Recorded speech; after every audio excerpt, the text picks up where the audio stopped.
it's pretty often that as I'm starting to prepare a sermon several weeks out, that various pop cultural references will come into my head, often in the form of a song. And usually I can let that song brush aside, but this time the song just stayed in my head, so much so that it changed the course of my sermon entirely, including the title. And the particular song, as I was looking and praying over this passage, was that great 1940s Cole Porter hit, Don't Fence Me In. Some of you may recognize that. Others may not. That's okay. I'm gonna try to sing my way through the first couple lines so that you know what I'm getting at. I think the lyrics are going to be on the screen. If you want to sing along, go ahead. Give me land, lots of land under starry skies above. Don't fence me in. Let me ride through the wide open country that I love. Don't fence me in. And I don't know the rest, but that's enough to get my point across. Now, this has been sung by tons of people. As I was doing some digging and seeing how many times the song has been covered, it was anywhere from Bing Crosby and Roy Rogers in the 1940s to Harry Connick Jr. and Willie Nelson just in the past couple of decades. This song has spanned almost a whole century, just 20 more years, and this song will be 100 years old. And that just blows my mind. And it's so popular and it so resonates with us, not only because it has a catchy tune that puts a smile on our face, but the message is just so appropriate to our American culture, isn't it? We don't want people to box us in. We don't want people to fence us in. We don't want people to tell us what to do we? We want to get on our horse and go into the frontier of the wild, wild west and make a new life for ourselves, right? That's the American spirit. That's the American dream. So don't tell me I can't do it, right? Right? That's what this song is all about. Don't fence me in. Just let me loose. Man, I can resonate with that. I don't want anybody telling me what to do. I don't like it. I don't like being defined. I don't like people thinking they know exactly who I am or what I'm supposed to do or how I'm supposed to be. I know you don't like that either.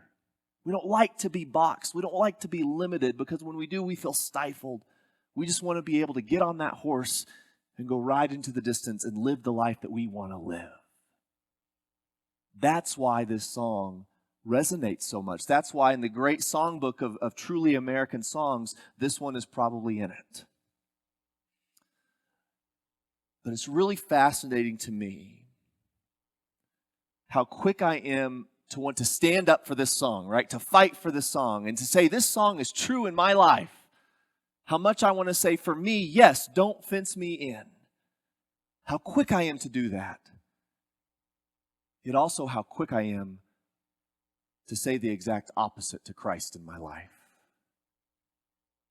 Because you see, I do want to box Jesus in. I do want to define him. I want him to be, for me, what I want, and not the things that I don't want. I want him to be, for me, the things that make me feel good about myself, and not the ways that make me feel bad about myself. See, I'm happy with people not fencing me in, but I do want to keep Jesus in that nice little safe box so often in my life. Don't you? I started to realize this truth as I was going through our Lenten devotional that we're going through together. If you don't have one of these yet, please pick one up. It's a simple, brief daily devotional during Lent. You don't have to catch up. If you haven't started, that's okay. Just grab and turn to the day that is stated at the top of the devotional. And each day we talk about a different identity of Christ, a different name of Christ. And there's an artistic representation of that along with a simple scripture passage. You know, some of these I love. Some of these just really resonate with me. Some of these make me feel good about me. But there are others that I don't quite like. Like the first one from Ash Wednesday, February 17th. Jesus, friend of sinners. Now, don't get me wrong. I'm glad he's a friend of this sinner. That part I like. But really, God, all sinners? Even those people? You're going to be friends with them? Sometimes I do want to fence Jesus in. Or what about the one from Monday, February 22nd, this week? Jesus who casts out demons. Now, I believe in this. I preach it. I'm happy reading from and believing in and praying through and preaching out of the passages in the Gospels of Jesus doing just that. But, you know what, God? There are some people in this world that might look at me kind of weird if I talk about Jesus who casts out demons, if I talk about demons at all. If I talk about demons and angels at all in this world sometimes, people might stare at me. People might think I'm weird. People might give me strange looks. So Jesus, why don't you just stay right here in the Bible? Let's just keep those stories right there. Or what about from this week, Tuesday, February 23rd, Jesus, the new birth? Again, there are parts of this that I like. Parts of this that make me think, yeah, God, I do need you to do a new thing in my life in this way. But only touch those areas of my life. Don't touch these areas of my life. I don't want those things to be new because I like those. Those things make me feel good. Those things make me feel comfortable. Those things give me pleasure and comfort.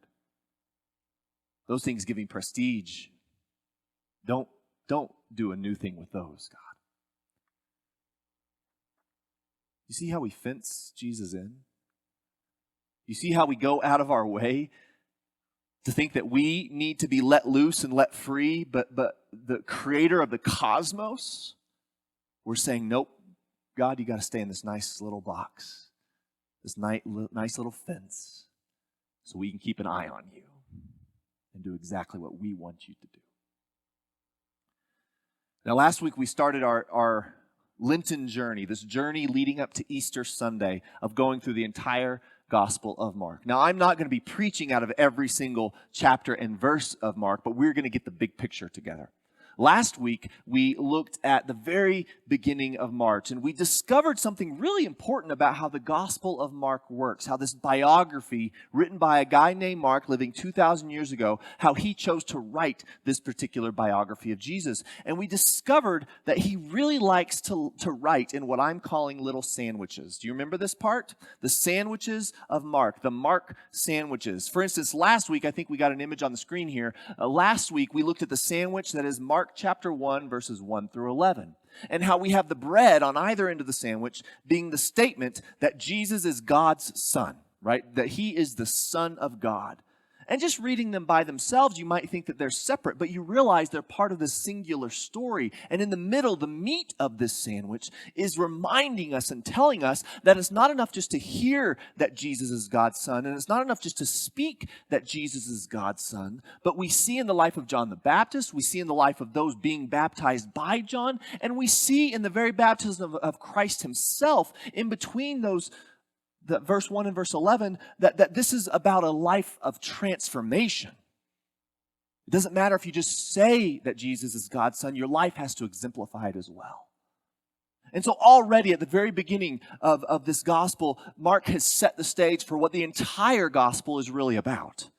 Because if we look at the entire gospel, we see that not only are these little bitty sandwiches, but Mark itself is one big giant sub-sandwich that you see when you go to parties, right? It's a lot of little sandwiches that make one big sandwich. In chapter 1, we have this statement that Jesus is God's only Son. And then all the way at the end, there are 16 chapters in Mark. And in chapter 15, for the first time in the entire gospel, a human being utters the words, Jesus is the Son of God. So the entire gospel is this great big sandwich declaring that Jesus is the Son of God, and everything in the middle is showing us what exactly that means. What it means to Jesus and what it means to us. And so from the rest of this series, for the rest of this gospel, we're going to be continuing to dive into that question. What does it mean that he is the Son of God? And are we really, truly willing to say it? To say it when he asks us that question, who do you say I am? Are we truly willing to say, Jesus, truly, you are the Son of God? And to say it not just with our mouths, but with our lives. And Mark wastes no time, just as we discovered last week. He is a fast-paced writer, and right into chapters 2 and chapter 3, just as Lee read for us, we get these really short snippets, these clips of Christ beginning his ministry. In these first 2 chapters, we get very little teaching from Jesus. He's not given a whole lot of sermons, but we see a lot of action from Jesus, don't we? Chapters 2 and 3 of Mark are almost like a movie trailer. You can almost imagine that movie trailer voice, in a world, I can't do it very well, but in a world where everything has been turned upside down, where this great big evil empire, there comes a man who truly radicalizes everything. He has the power to forgive sins. He eats with the worst of the worst, and he even disowns his own family. 2,000 years ago, those were some of the most scandalous things somebody could have ever done. It's almost like a trailer just setting us up for the rest of the gospel. And the first scene of our trailer is Jesus in his own home in Capernaum. We're told he was at home in Capernaum. And the crowd is so incredibly thick, inside and outside the house. And sure, some of the crowd are probably people who are truly devoted to Christ and his actions and his teaching. Some are there because they're skeptics and they're just there to ruin a good day. But most people are there probably because they're interested in who this guy is, because he's peculiar. He's different. The stuff that he has been doing and the people he associates with, it's the sort of thing you would see in a grocery store tabloid. That's why they're there. They want to see this show that's been going on. What in the world is this Jesus guy doing? Let's go to his home and let's find out. And so many people wanted to do this that not only was his house incredibly crowded, but the entire streets were, and nobody else could get in. Well, some people discover that Jesus has this reputation of being a healer. And they have this dear friend who's paralyzed, and 4 of his friends say, we got to get this guy because if Jesus is who they say he is, maybe he can heal our friend. So we imagine the scene of Jesus sitting in his home, entertaining his guests, teaching, telling stories, laughing, celebrating, and all of a sudden we see this dirt and straw and bricks start falling from the roof. People are breaking and entering, guys. This is destruction of property. This is trespassing.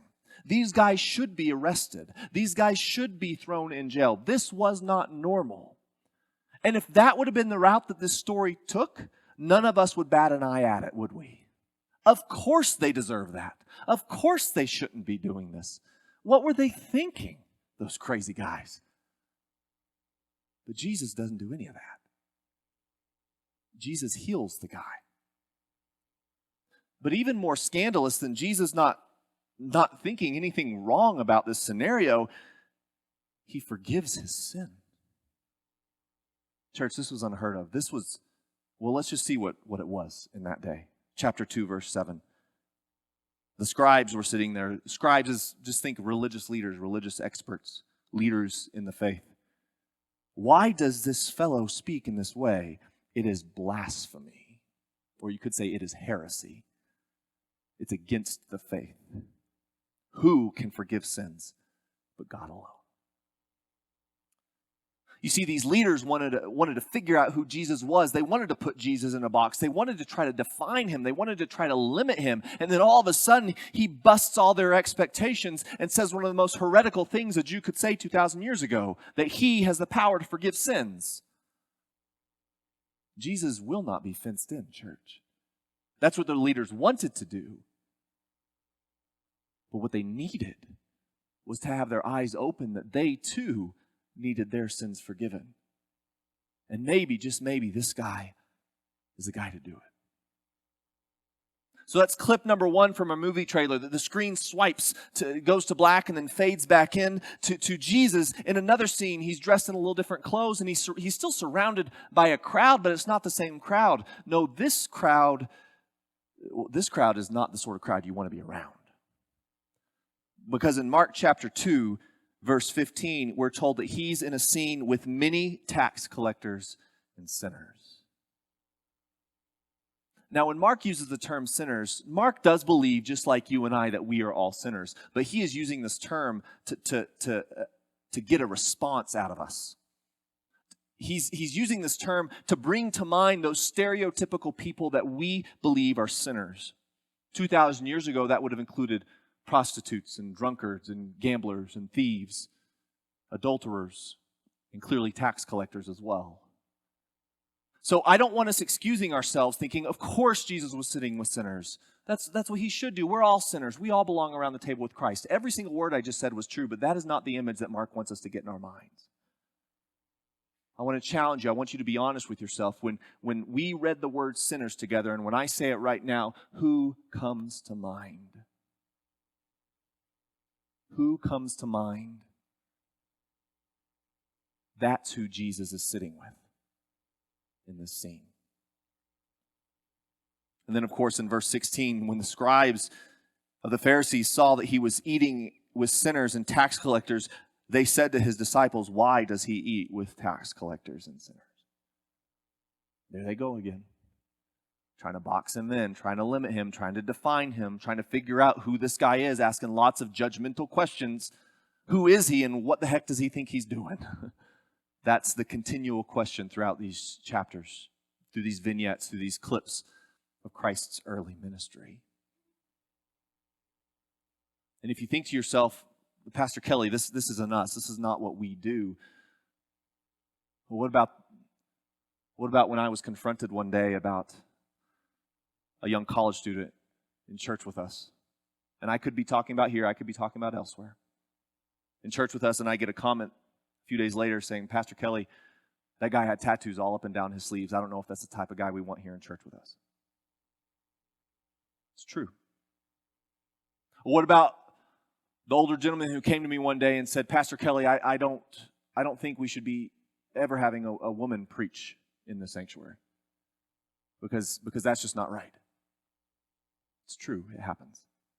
Or, "Pastor Kelly, those children in the sanctuary are just too loud. Can't they just go to the nursery so that I can focus on your sermon?" See, church, we like to think we don't try to limit people. We like to think we're not truly welcoming to all, but we struggle sometimes.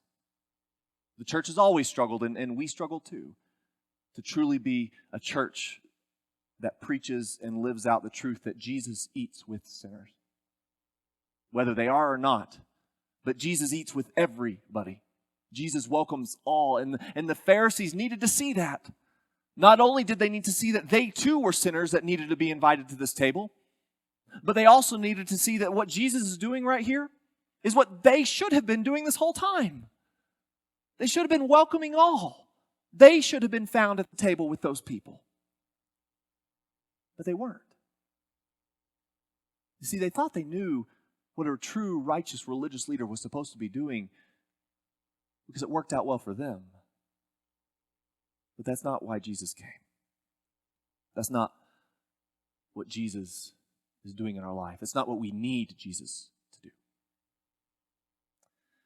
Well, the movie trailer swipes to the final scene, and we're focusing on Christ's own family. And I got to tell you, you may not have resonated with those first two stories because you may still be thinking, "But Kelly, that's not about me. I'm not a religious leader. I'm not a Pharisee. I'm not one of them." And I'll give you the benefit of the doubt. Let's say we are not the Pharisees. Let's say we are not like them. I think a group of people I would be happy to be listed a part of would be Jesus' family. Wouldn't you? They knew him so well. They've known him all his life. They had the blessing of being in a relationship with him closer than many other people. I mean, this is probably, at first blush, a pretty great group of people, I would think. So we may not be part of the Pharisees, but maybe we want to resonate with, and maybe want to be a part of Jesus' family. Let's see what they're up to. Well, they're looking for him. They're looking for him. And at first glance, it might seem like they're looking for him for his own good, because they might say, well, we only want the best for Jesus. We only want him to stay safe. And there's kind of a commotion, a circus revolving around him right now. And so we're just going to go and we're just going to rein him in for his sake. But what's the truth behind this? Do you think they really want to rescue Jesus for his own safety? Or maybe his actions, his teachings, his radical way of doing things, maybe it's hurting their reputation. Maybe it's hurting them. Maybe it's putting them at risk. Maybe they're not so interested in his safety, but theirs. So he's looking They're looking for Jesus, and Jesus finds out about this. He finds out that their family is looking for them. And chapter 3, verse 33, he said, "Who are my mother and my brothers?"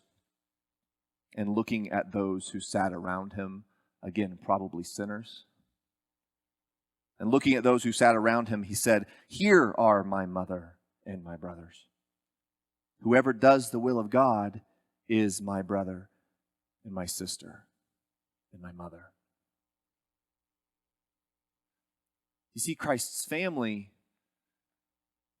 Christ's biological family, his blood family, they thought they were already in. They thought they were already part of the family of God, the family of Christ himself. Many of them probably even believed that he was the Son of God. Surely Mary did. But all of a sudden, Jesus is saying, no, folks. Don't define me. Don't fence me in. Don't box me in. I'm not limited to this biological family who is my mother and my brother and my sisters. But all are part of my family. That's what Christ's biological family needed to hear. That he didn't just belong to them, but God sent Christ to the world. They needed to see God's all-inclusive love and grace in their lives. Church, I can go on and on about chapters 2 and 3 and each of the short, powerful stories that are in there. But at the end of the day, I believe these two chapters are wanting to get across this one simple point. That as we're discovering the answer to that question, as we're discovering more of what it means that Jesus is God's Son, Mark wants us to know this from these two chapters. That at the end of the day, fencing Jesus in is a really easy way to get what you want, but it'll never get you what you need. Fencing Jesus in, yes, it has the power to make you feel really good about yourself. To think that Jesus loves you in everything that you do. To think that everything that you do is just hunky-dory and your perfect idealized version of Jesus exactly matches who you are. And that'll make you feel good. It will temporarily at least. But it'll never give you the life transformation that you need. It'll never open your eyes to the truth of who God is fully. And church, I know this year above many other years in our lives, we have so many wants. We have so many desires. We want and we long for Jesus to move in so many amazing ways. But what if we took that simple shift of praying, God, I want this in my life, to saying, Jesus, do with me what you will. Do what I need you to do, not what I want you to do. At the end of Don't Fence Me In, I think the song sums up perfectly when the artist just wrote, just let me loose. Let me straddle my own saddle. Just turn me loose and let me straddle my own saddle. And I can almost hear Jesus yearning for that to us today. Saying, Christian, brother and sister, let me loose into your heart. Church, let me loose into your church. Let me loose into your jobs. Let me loose into your homes. Let me loose into your schools. Let me loose into your communities. Just turn me loose. Stop trying to box me in. Stop trying to define me. Stop trying to limit me. And just turn me loose. Don't fence me in, people. Because, oh, what wonders Christ can do when he is let loose in our hearts. Amen. What wonders Christ can do when he is let loose in our lives, in our churches, and in our world. And it rests in our hands. It truly, really does. We, the church, are the way that God works in this world, in this age. We can either present a limited, fenced-in, boxed-in, clean-cut, nice, tidy Jesus to the world, or we can present and preach and proclaim and live for a Jesus who does have the power to forgive sins, even yours. We can live and proclaim and preach a Jesus who will sit with sinners, even us. And will we live and present and proclaim a Jesus who isn't limited by who we say belongs to him, but has arms open wide to all people, including us. Church, Jesus asks us, he looks at you, he asks into your ears and asks into your heart, church, who do you say that I am? Who do you say that I am? And will you have the faithfulness and the boldness to say, truly, you are the Son of God? Will you have the boldness to say that with your mouth and with your lives? Because I long for Jesus to look at us and to say, yes, I am the Son of God. And truly, you, church, you are my mother and my brothers and my sisters, because you have done the will of God. Because you have accepted my forgiveness and extended it to the world. Because you have come to the table of sinners and you have brought people along with you, no matter what they've done or where they've come from. And because you are my family. You are my family. And you're doing all that you can to share my love and grace with the world. Church, I want to hear that. I want to hear Christ look at us and say those exact words. Truly, you are my family, because truly you are forgiven, and truly you are healed, and truly you belong at this table. May we boldly declare with our mouth and with our lives that he is the Son of God, and may we live likewise. Amen.